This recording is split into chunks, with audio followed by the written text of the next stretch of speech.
Le massif du Jura recèle d'atouts et de pôles d'excellence. Par exemple, ce week-end, Chaux-Neuve accueille une étape de la Coupe du Monde de combiné nordique. Entre haut niveau et sites d'exception pour accueillir par exemple les fondus de Nordique, Point de Vue vous propose aujourd'hui un panorama complet sur le massif du Jura dans ses différents pôles d'excellence. Notre premier invité, tout d'abord, Laurent Mermet-Husson. On parlera ensemble de la marque Les Montagnes du Jura et des points forts de ce massif. Ensuite, Nicolas Michaud est lui le directeur adjoint du Centre national de ski nordique et de moyenne montagne de Prémanon.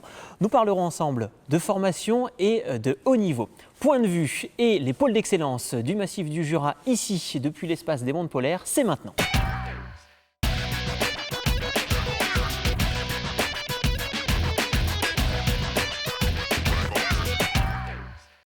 Le massif du Jura compte 3 grandes stations de ski, mais en tout plus d'une quinzaine de sites différents pour pratiquer des activités extérieures, notamment hivernales. On va découvrir ensemble ce grand massif, notamment au travers de cette marque, Les Montagnes du Jura, l'autre versant de la montagne. Notre invité, Laurent Mermet-Husson, bonjour. Bonjour. Alors, vous êtes vous-même de la station des Rousses, mais vous êtes l'un des représentants de cette marque de territoire, Les Montagnes du Jura, l'autre versant de la montagne. Et c'est ma première question. Pourquoi d'abord ce sous-titre, l'autre versant de la montagne? C'est pour justement évoquer la montagne autrement. C'est le versant ensoleillé, on va dire, de la montagne, les montagnes du Jura. C'est la montagne qui se consomme différemment. C'est la montagne, on va dire, avec des paysages préservés, des paysages immenses. C'est sans doute les derniers grands espaces nordiques européens. Et c'est dans cet espace qu'on accueille justement nos clients, avec des personnes qui sont souvent très authentiques, puisqu'on a beaucoup de personnes qui sont nées ici, qui vivent ici et qui sont très attachés à leur territoire. Donc il y a une appropriation de la marque Montagne du Jura qui est également très importante. Et puis après, c'est ce cocktail d'activités nordiques que l'on peut proposer sur le territoire. Il faut dire que le territoire s'y prête. Ici, on n'a pas de crevasse, on n'a pas d'avalanche. L'intégralité du territoire est ouverte aux activités. Activités des housses, les contemplatifs ou les sportifs. Il y en a pour tous les goûts. Et même du curling, puisqu'on est sur une patinoire de curling ici à l'espace des mondes polaires de Prémanon. Oui, oui. Cette marque, Les Montagnes du Jura, c'est une marque pour faire la promotion du territoire. Elle est née quand d'abord? Alors elle est née en 2002. C'est assez original parce qu'il y a 2 grandes régions. Alors maintenant, c'est les grandes régions qui ont repris la marque. Donc la région Bourgogne-Franche-Comté, mais également la région Rhône-Alpes-Auvergne. Il y a 3 départements qui couvrent ce massif naturel, ce massif géographique qui est le massif jurassien.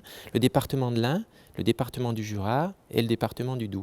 Donc c'est ces 3 départements, ces 2 grandes régions qui ont mutualisé leurs moyens avec l'aide de l'État, puisque le massif également, le commissaire de massif y participe, pour faire la promotion du territoire avec 2 objectifs.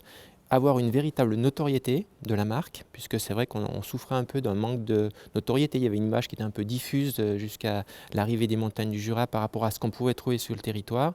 Et puis développer l'activité économique touristique, puisque c'est un des gros attraits de la région. Alors le Jura, c'est donc le nordique, forcément. C'est aussi un peu de ski alpin. Oui, alors il y a 3 stations qui propose ce ski alpin, la station de Montjura sur le territoire de l'Ain, la station des Rousses où on se trouve aujourd'hui, et puis la station de Métabier également sur le Doubs.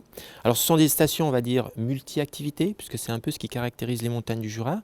Bien sûr, il y a des pistes de ski alpin destinées aux familles, destinées à la progression, et on a beaucoup de débutants sur nos pistes, parce que, je disais tout à l'heure, pas de crevasses, beaucoup de pistes vertes, beaucoup de pistes bleues, facilité d'apprentissage, pas de conflit d'usage avec d'autres personnes qui seraient d'un niveau différent. Donc on est vraiment le terrain de jeu privilégié pour les familles et ceux qui viennent pour la première fois à la montagne. Beaucoup de personnes découvrent la montagne à travers les montagnes du Jura avec un premier séjour. Et puis on a quand même malgré tout des pôles d'excellence et de performance avec la station Montjura qui a accueilli à plusieurs reprises les championnats de France de ski. Ah oui, effectivement, des vrais pôles d'excellence du côté du massif du Jura. Il y a aussi un côté 100% nature. Alors vous l'avez dit, le Jura, c'est finalement la porte d'entrée pour notamment les sports d'hiver, par exemple. Et puis, au-delà des sports d'hiver, si effectivement on n'aime pas faire que du ski, on peut faire d'autres choses. Tout à fait. Il y a 3 grandes choses. Je vous disais tout à l'heure, il y a la beauté des paysages. Je crois que c'est ce qui... Le contemplatif. Le contemplatif, cette beauté des paysages assez exceptionnelle, parce que c'est vrai qu'ici, c'est une nature qui est naturellement préservée. La faune, la flore, les lacs. On n'est pas loin un petit peu des pays nordiques, hein, puisqu'on a beaucoup de lacs qui sont présents sur la région des montagnes du Jura. Il y a ces acteurs authentiques qui accueillent justement les personnes qui viennent nous visiter. Et puis toutes ces multi-activités. Ici, on peut passer du ski de fond, de la raquette, de la marche sur les pistes piétonnes, du ski alpin, des chiens de traîneau, le curling, le patinage, enfin bref, tout un tas de choses qui sont proposées. Et je crois que c'est une nouvelle tendance aussi dans le tourisme. Les clients demandent de picorer un petit peu. De moins en moins veulent passer des semaines complètes à faire que du ski alpin. Ils veulent justement découvrir tout le potentiel d'une région comme celle-ci, avec les personnes qui sont dans les villages, avec les activités proposées, avec l'environnement globalement. Donc je pense que c'est une tendance qui est durable, c'est une tendance qui est demandée. J'ai l'habitude de dire qu'il y a une vingtaine d'années, on venait dans le Jura par dépit. Aujourd'hui, on y vient par conviction et par envie. Quelle serait selon vous l'expérience inoubliable à vivre si l'on vient dans l'une des stations des montagnes du Jura? Un truc qui n'existe pas ailleurs finalement. Alors votre émission va durer très longtemps si je devais dérouler un peu tout ce qu'on peut faire ici sur le territoire. Donc je donnerai simplement 2 exemples. Déjà le visuel extraordinaire que donnent les chiens de traîneau dans une combe sur une neige poudreuse. Ça, tout le monde en rêve. Il y a des pôles justement où on peut retrouver ces activités de chiens de traîneau. Alors, ça peut être simplement le contact avec la meute ou ça peut être la découverte des grands espaces. C'est ce qu'on propose. Ça, c'est la première des choses. Et puis on a aussi quelquefois en début de saison la possibilité aussi de patiner sur nos lacs. Alors c'est les lacs bien sûr du Jura, les lacs du Doubs, des fois les lacs de Suisse, on va aussi un petit peu chez nos voisins. Et là c'est les plus grandes patinoires possibles qu'on puisse trouver à la montagne avec des expériences extraordinaires. Une activité qui est aussi très prise au Canada, mais on peut le faire en France. Absolument. Au sein du Jura. Absolument. Les grands événements, on a parlé dans une précédente émission forcément de la Transjurassienne, épreuve de ski de fond mythique. Il n'y a pas que 7 événements dans les montagnes du Jura. Non, bien sûr. Alors, en corollaire de l'organisation de la Transjurassienne, il y a également la Transjeune. Donc là, c'est également une épreuve de ski de fond, de ski nordique pour les tout jeunes, pour leur mettre un peu le pied à l'étrier. Alors pour eux, c'est un petit peu le championnat du monde parce qu'ils voient les champions qui leur ouvrent souvent la piste. Et puis eux, derrière, ils vont faire leur première expérience en compétition. Après, il y a des festivals qu'on peut trouver aussi sur le territoire.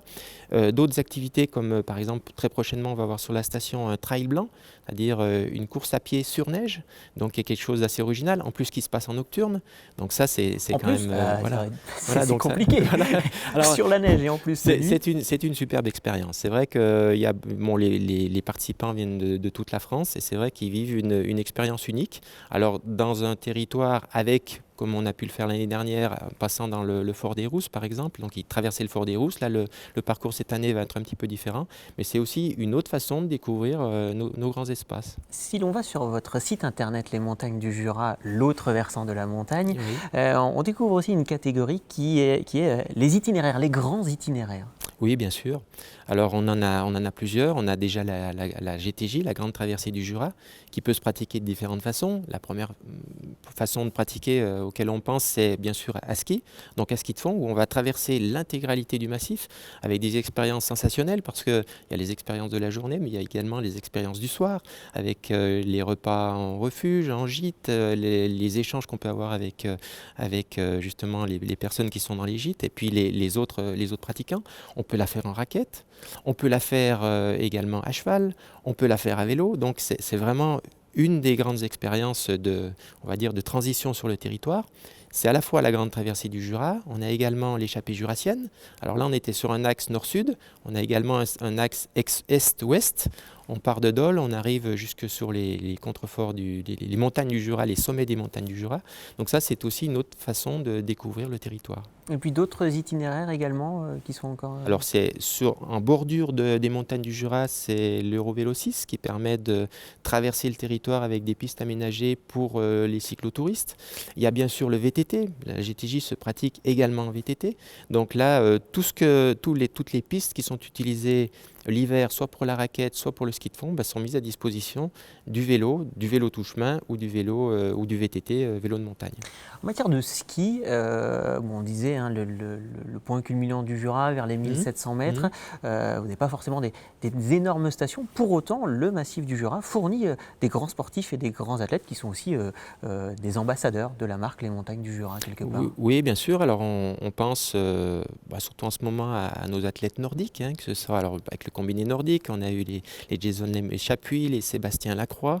On a justement un centre d'entraînement pour ces athlètes, mais je crois que vous aurez l'occasion on en parle juste après, effectivement, d'y revenir. Et puis on a eu aussi des grands champions de ski alpin. Je pense à Nathalie Bouvier, je pense à Léo Lacroix qui a dans les Jeux, c'était dans les années 60, mais qui a été avec Jean-Claude Killy parmi les meilleurs skieurs au monde.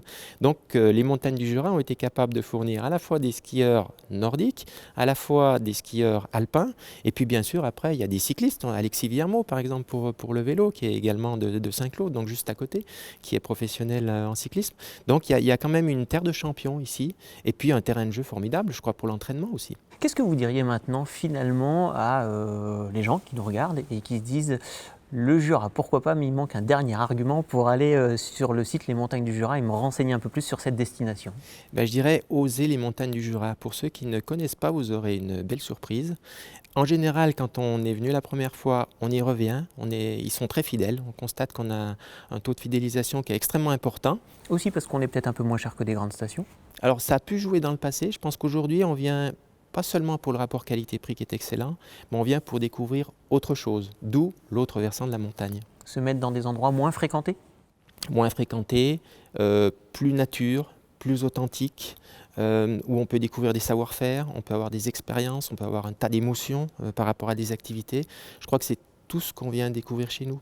Merci à vous Laurent Husson-Mermet. On rappelle que vous-même vous êtes plutôt de la station des Rousses, mais on a parlé ensemble de ces trois grandes stations et ce grand massif, les montagnes du Jura, l'autre versant de la montagne. Merci à vous. Tout à fait, merci. Depuis 1970, en France, le ski de fond est doté d'une structure officielle qui s'appelait à l'époque l'École nationale de fond. La structure a évolué avec les années, mais elle est restée du côté de Prémanon et désormais on parle de Centre national de ski nordique et de moyenne montagne. Nous sommes avec le directeur adjoint. Bonjour Nicolas Michaud. Bonjour. Alors effectivement, ce CNSNMN, Centre national de ski nordique et de moyenne montagne, est installé à Prémanon depuis en fait 1970, les origines. Oui, dans les années 70, vous l'avez dit, c'était l'École nationale de ski de fond, simplement, donc un établissement du ministère des Sports, qui à l'époque était ministère des Sports et aussi sous la douane. Et après, ça a évolué, il y a plusieurs changements. On est passé CREPS aussi à un moment donné, CREPS de Franche-Comté avec plusieurs entités. Et là, on est redevenu vraiment un établissement du ministère des Sports. C'est notre tutelle et c'est donc le Centre national de ski nordique pour vraiment la partie nordique qu'on avait avant et la partie moyenne montagne, donc le MM qui s'est rajouté, moyenne montagne, parce qu'on est devenu maintenant l'établissement référent pour le diplôme d'accompagnateur moyenne montagne. Alors, du coup, vous êtes aussi sous une autre tutelle qu'on appelle l'ENSEM, l'École nationale des sports de montagne. Il y a l'ENSA d'un côté et il y a vous de l'autre côté. Voilà, on est regroupé au sein de l'École nationale des sports de montagne. C'est le grand chapeau École nationale des sports de montagne, on va dire.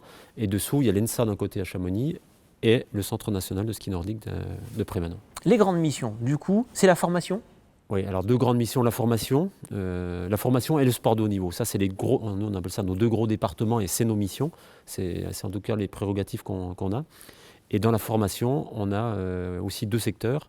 C'est la formation, comme je viens de le dire, des accompagnateurs moyenne montagne. Depuis peu, on est l'établissement référent. Donc tous les accompagnateurs passent par votre établissement? Tous les nouveaux accompagnateurs moyenne montagne qui veulent se former passent chez nous, mais aussi tous ceux qui ont besoin de se recycler qui passent aussi chez nous. Donc ça fait des flux assez énormes. C'est environ 200 accompagnateurs moyenne montagne en formation par an, plus tous ceux qui viennent se recycler. Donc là, c'est vraiment ça a fait grossir aussi notre maison et notre fonctionnement. Et puis la deuxième partie formation, là c'est ce qu'on avait déjà avant, c'est toute la partie ski, on va dire.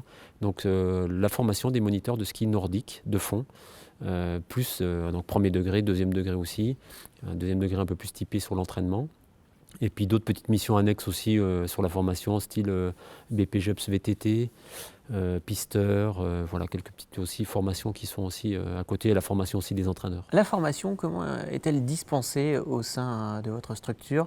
C'est une formation continue, c'est des va-et-vient, une espèce d'alternat, ouais. Ouais, il y a différentes formules, mais pour prendre un peu le brevet d'état de ski de fond, donc maintenant ouais, il y a plusieurs UF, on va dire, donc des UF en général de 15 jours, des fois 3 semaines. Donc 15 les jours, 3 stagiaires, semaines chez vous. les stagiaires viennent du lundi au vendredi chez nous.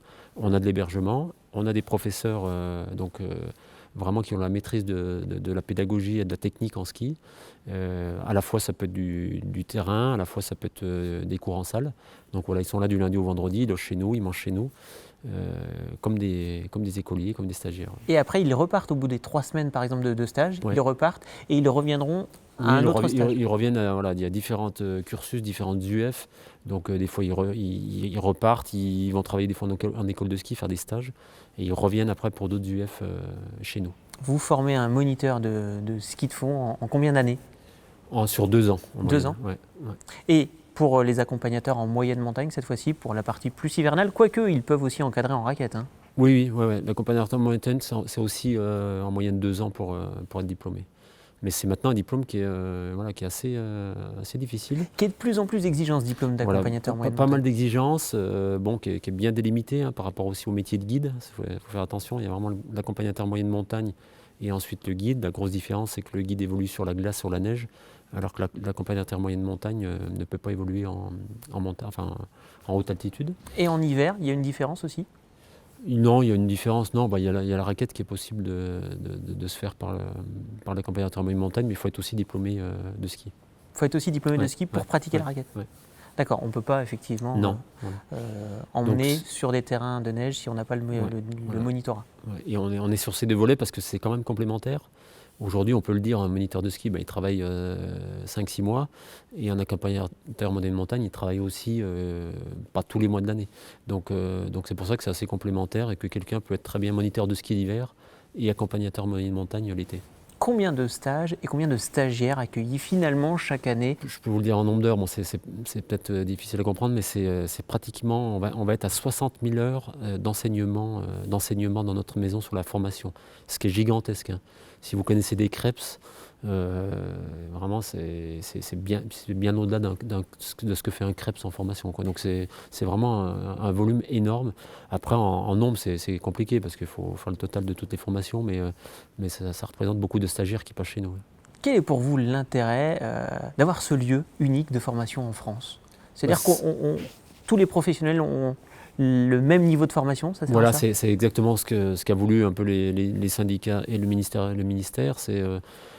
Comme on le fait aussi, on va le voir sur la partie haut niveau, c'est regrouper tous les stagiaires qui viennent sur un seul lieu où il y a la même expertise, il y a la même connaissance, il y a le même schéma. Parce que c'est vrai qu'il est difficile de faire ces formations si on prend la MM ou même le moniteur de ski.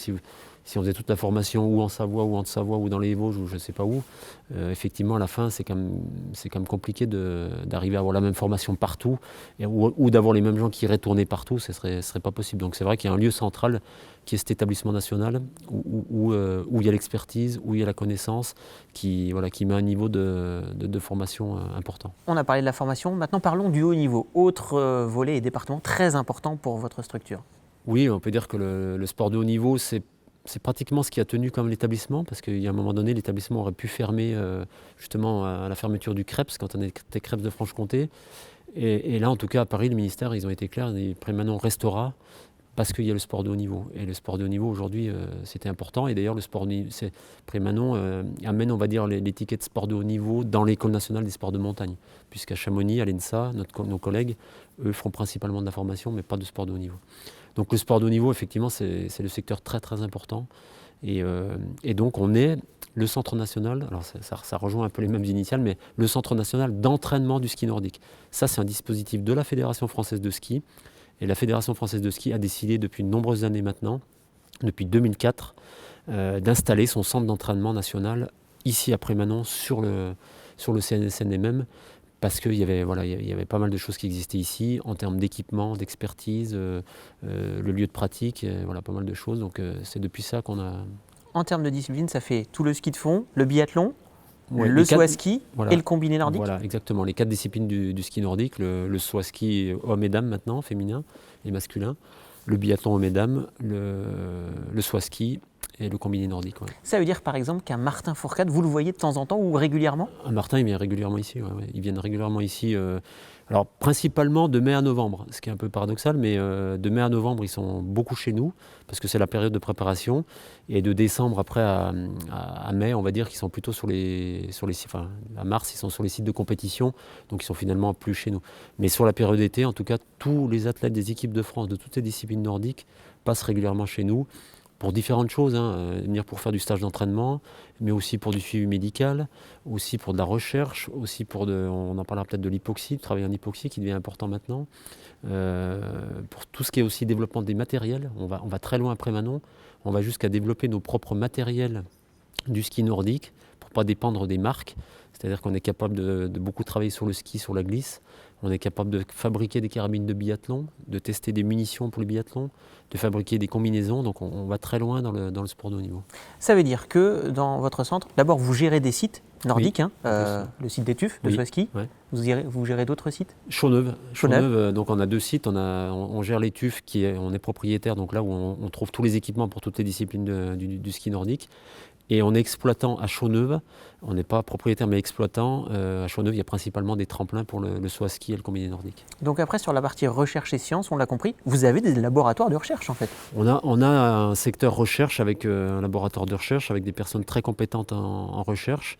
On se dirige maintenant un peu plus sur de la recherche appliquée, c'est-à-dire qu'on essaie de créer des outils ou des équipements, des choses qui sont testées directement sur le terrain, et puis après qui sont validées vraiment par les chercheurs, y compris en soufflerie.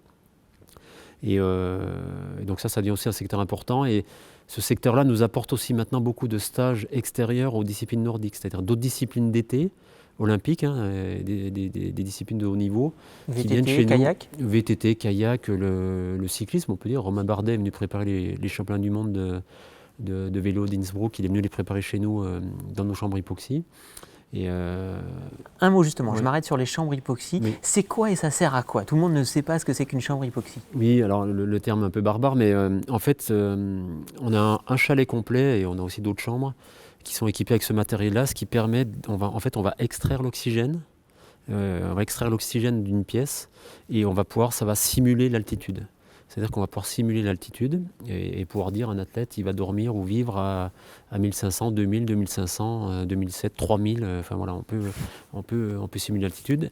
Tout ça va créer, donc pour ceux qui connaissent un peu avec des mots simples, mais On va faire plus de globules, non? ouais, voilà, tous les sports aérobie, l'idée c'est de faire plus de globules.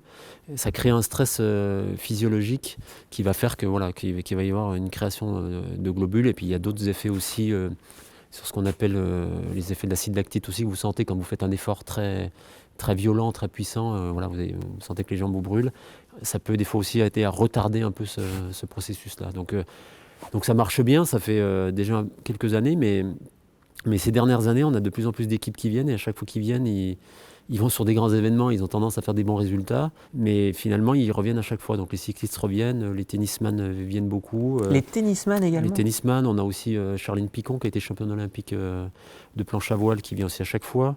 C'est le défilé des grands sportifs quand même. Chez vous. Ouais, on a beaucoup de gens, mais c'est pour ça que ce secteur-là est important aussi parce que maintenant on a pas mal de gens de disciplines autres que le ski qui viennent et donc c'est intéressant pour tout le monde et puis pour notre établissement qui finalement l'hiver a des capacités à accueillir d'autres disciplines. Combien de sportifs ou disciplines passent chez vous chaque année? On suit donc Combien de stages? pratiquement une centaine d'athlètes du ski nordique déjà, parce qu'on les suit aussi en double projet, c'est-à-dire qu'on s'occupe aussi de la partie scolaire, universitaire. On a quelqu'un qui fait que ça. Et puis après, dans les autres disciplines, on a, on va dire, une dizaine de disciplines qui viennent chez nous, ce qui représente, on va dire, 200 athlètes qui passent aussi, qui transitent chez nous, quoi. C'est unique ça en France, cette partie, cette école d'État qui s'occupe du haut niveau comme ça? C'est unique, il n'y en a qu'une. Ouais. Et d'ailleurs, c'est un modèle, et le ministère des Sports le dit souvent. On est un des rares établissements qui a en plus très bien travaillé avec une fédération, c'est-à-dire que la fédération de ski a travaillé vraiment très proche conjointement de cet établissement. Il y a une entente sans faille entre ces deux établissements et les collectivités aussi, on peut le dire, parce que c'est important. On parlera peut-être des équipements qu'on a créés. Et donc tout ça fait qu'il y a une symbiose et on a pu évoluer. La preuve, on est labellisé depuis 2004, ça tient. Alors qu'il y a très peu de fédérations, mis à part l'INSEP à Paris, il y a très peu d'autres fédérations qui sont liées à un établissement avec lequel ils travaillent beaucoup, avec lequel ils mettent leurs athlètes dedans pour l'entraînement. Ça n'existe pas beaucoup. Donc on est plutôt pris en exemple, c'est plutôt un beau modèle. Ouais. Alors la France a connu de grands champions, notamment en nordique. Je pense à des Jason Lamy-Chapuis, Oui. à des Corinne Augré, Vincent Defrane ou autres. Ils repassent régulièrement vous voir? Bien sûr, il repasse souvent. Jason, bon, en plus il est du coin. Maintenant il est un peu plus sur Paris. Il passe son brevet de pilote, mais il vient très régulièrement, c'est sûr. Jason, c'est un bel exemple parce que lui, il a vraiment grandi au centre de cet établissement et il nous a finalement aussi aidé à développer cet établissement parce qu'à l'époque, il était déjà là quand il était tout jeune, en junior. Et à partir de là, on l'avait déjà scolarisé ici. Il n'a pas passé son bac dans un lycée normal. Il a passé le bac ici après Manon. C'est plutôt les professeurs qui montaient faire des cours ici. Donc, comme on avait cette belle génération et qu'on voulait la suivre et qu'on ne voulait pas qu'ils partent ailleurs, qu'ils restent proches de nos équipements, et ben on a développé pas mal de choses pour qu'ils s'entraînent ici, des nouveaux outils, un nouveau tremplin, pas mal de choses. Et donc Jason est un beau produit aussi de ce centre. Et finalement, ce qui a été développé pour la génération de Jason Lamy-Chapuis a été conservé, ça a fait école. Exactement, ça nous a aidé à développer ça depuis les années, on va dire, 96, 2004 labellisé. Et après derrière, donc au début principalement d'ailleurs une ou deux disciplines du nordique et maintenant très clairement sans faille toutes les disciplines nordiques qui sont là avec tous les outils. Vous avez parlé du stade des Tuffes, on vient de refaire un plan d'investissement de 6 millions d'euros sur le stade. Ça va être un site mais magnifique avec tous les équipements pour toutes les disciplines, un tremplin tout neuf avec ses équipements, le biathlon, un pas de tir de 30 cibles, 4 km de piste de ski hiver mais aussi été pour s'entraîner l'été, des bâtiments d'accueil, des vestiaires pour les athlètes, du matériel pour entretenir ce site. Enfin, ça va vraiment être on le savait déjà, mais un équipement qui va rester pour les 20 ans qui viennent, 30 ans qui viennent, en tout cas pour nos athlètes du ski nordique. Si l'on comprend bien, l'avenir s'annonce radieux pour le Centre national de ski nous, nordique. on est sans cesse en train d'évoluer, sans cesse. Notre courbe d'augmentation, elle est énorme. Une fois de plus, ce n'est pas dans tous les établissements nationaux et nous, on est sans cesse en augmentation, en évolution. Et c'est pour ça que c'est intéressant de travailler à l'interne de cet établissement. Nicolas Michaud, vous qui êtes le directeur adjoint de ce Centre national de ski nordique et de moyenne montagne de Prémanon, merci à vous. Eh bien, merci. C'est la fin de ce numéro de Point de vue. Nous étions accueillis ici au sein de l'espace des mondes polaires, notamment sur la patinoire. Pour revoir ce numéro en replay, pensez à notre site internet www.montblanclive.com. On se retrouve évidemment la semaine prochaine pour un nouveau numéro de Point de vue.